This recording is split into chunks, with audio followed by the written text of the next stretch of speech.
Hey, it's Jason Hartman. Welcome. And as I promised, I want to talk to you about the 7 steps to buying your first income property, your first rental property. You know, we've all got to start somewhere. I bought my first rental property when I was 20 years old. It was in Huntington Beach, California on Coventry Lane. I remember it well. I wish I knew the exact address because, of course, the property's still there. I sold it. I'd like to see what it's worth nowadays. But California properties or properties in any expensive, what we call cyclical market, as opposed to the more solid, prudent, linear markets, they just don't make sense from a cash flow perspective. So I don't regret selling any of my cyclical market properties, even on the cycles where they appreciate a lot and you're thinking, gosh, I wish I still owned that. But you have to calculate the cost of holding it all of those years when it has terrible cash flow and it's not appreciating or it's dramatically depreciating, right? So, you know, all of our clients are at different stages of their investing career. Some of them are brand new and they want to buy their first rental property, and some very seasoned investors who are building very large portfolios of income property. A lot of rental property, a lot of doors, as they say, right? So one of the things I love about income property, though, is that it's so durable, like that property, that first rental property I bought at age 20. You know, it's still there. It's still either someone is living in it or it's still producing income for its current income property owner, its current investor. And you know, when I think of real estate and I go back to look at places that I either lived in or owned, or, you know, a restaurant that I had a meal in years ago, or an office that I leased years ago, it's still there. You know, it's still producing income for its owner. Reminds me of these old books I was looking at today. Some of our clients gave me these books, two different clients. One is the famous Dale Carnegie, How to Stop Worrying and Start Living. Now, you know, his famous book was How to Win Friends and Influence People. But look at these old pages of this book. The copyright on this book is 1944. I think this is a slightly newer printing of it. And I think it was 1948. This is a 1948, but it was first printed in 1944. And in this book, I talk about this often. Donald Wheel, this real estate broker, he wrote this great poem called The Reluctant Investor's Lament that I love. And this is from 1977. Another one of our clients gave this to me a few years back, and it's really cool. These old used books, you know, really historical. But income property is the same way. It's so durable, you know, it's still here. So you got to be a real estate investor. It's the most historically proven asset class in the world. How do you start? How do you buy your first property? First thing you got to do, learn my 10 commandments of successful investing. This is the core strategy, the core content that I created back in 2005. Now, I was in the real estate business long before 2005, but I decided there had to be a core philosophy for investors, that if you just do these 10 things right, even if you don't do all 10 right, and listen, I don't do all 10 right all the time. Mostly I do. But with my own portfolio, you know, I do crazy things sometimes and I break my own rules. And you know, every time I do, I regret it pretty much, at least so far. Knock on wood. Okay, so try and follow my 10 commandments. There's some great ones in there. Thou shalt become educated. Thou shalt maintain control. Thou shalt not gamble. Thou shalt only invest in tax-favored assets, etc., etc. There's some great stuff in my 10 commandments. Learn the 10 commandments. Whether you work with my team or not, just learn the 10 commandments. It will be very helpful. It'll serve you well. Okay, the next thing is decide if you're a do-it-yourselfer or if you want someone to do it with you. No one can really do it for you in the income property world. If you want to be a direct investor and maintain control of your financial future, you've got to have some involvement. Okay? Anybody that tells you there's passive income, or these are passive investments, they are lying to you. Do not believe that. There is no such thing as a passive investment. I repeat this often. It doesn't exist. Even a bank account is not a passive investment. And I recently talked about that on one of my podcasts where, I've got a couple of bank accounts. Now, listen, I know you're going to say, don't keep so much money in the bank, right?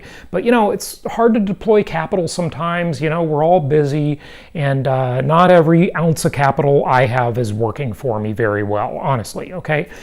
So I've got a couple of bank accounts, and I just put them up to the FDIC limit. I just got $250,000 in each of them, right? And I get this notice from my bank saying, we're going to send your money to the state if you don't come in and make a transaction in the account, right? Because it's been sitting there. And so you've got to keep the account active, or it will, what's called escheat. That's what they call it when they send the money to the government, because they think the account has been abandoned. So there is no such thing as a passive investment. If you're investing in stocks, bonds, mutual funds, you better pay attention. Nothing is passive. It does not exist. Do not believe that. It's a myth, okay? So decide if you're a do-it-yourselfer. If you're going to go out and do fix and flips, you're going to be cruising around neighborhoods looking for ugly houses that need rehab and repair, or do you want to do our plan? Now, our plan is where we basically are like a financial services firm for real estate investors, where we are helping you invest. We teach you how to invest. We provide a referral network with actual properties you can buy, unlike the scammy gurus out there where you've got to go and try and do everything they tell you about. By the way, watch my video on, buying a property with nothing down, okay? There's more in that video. But you've got to go out and duplicate everything they say in the real world, and that is really hard to do. We actually have the properties for you to buy, okay? So we provide a referral network and then offer ongoing support and service and software and all the tools you need to be a good investor. So we try to make it as passive as possible, but there's no such thing as a passive investment. So make the core decision. This is a core decision.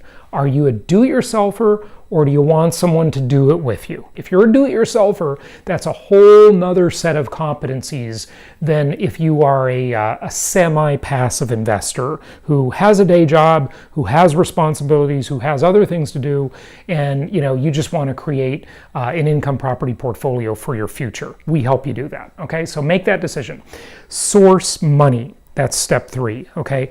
Where are you going to get the money to invest? Do you already have the money? Are you going to use equity from your home? Are you going to use a self-directed IRA or a solo 401k? Are you going to have self-directed retirement funds, home equity, equity in other properties, money in the bank account, money in the stock market, or more on the do-it-yourself concept, right? If you're doing that, are you going to go out and raise money from, they call them friends, family, and fools, right? The 3 F's, right? Friends, family, and fools, who might invest with you, right? Do you need an investment partner?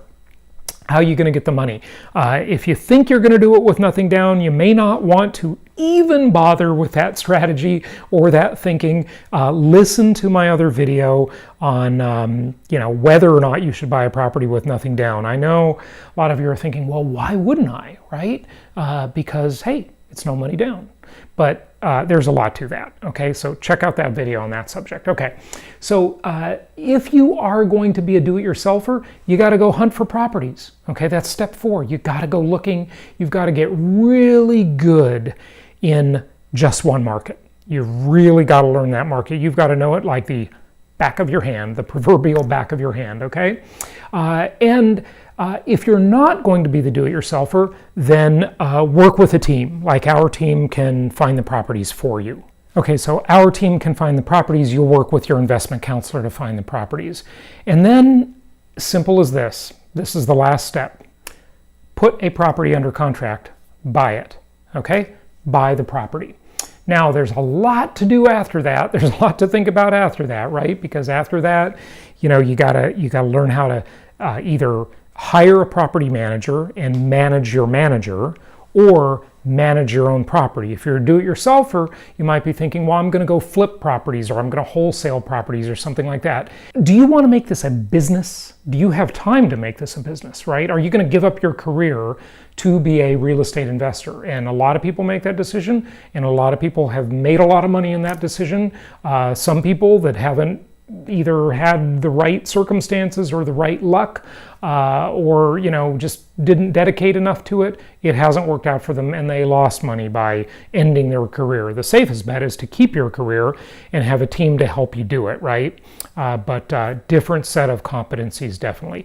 So I hope this video has been helpful to you. We have a whole bunch of others on a whole bunch of other things, as well as a very highly acclaimed podcast that I've been doing for the last, almost 15 years now. About 1,200 episodes of our podcast out there. It's all free. It's on iTunes. Just type Jason Hartman in the iTunes store. You'll find all my podcasts. But the Creating Wealth Show is the main show for real estate investors.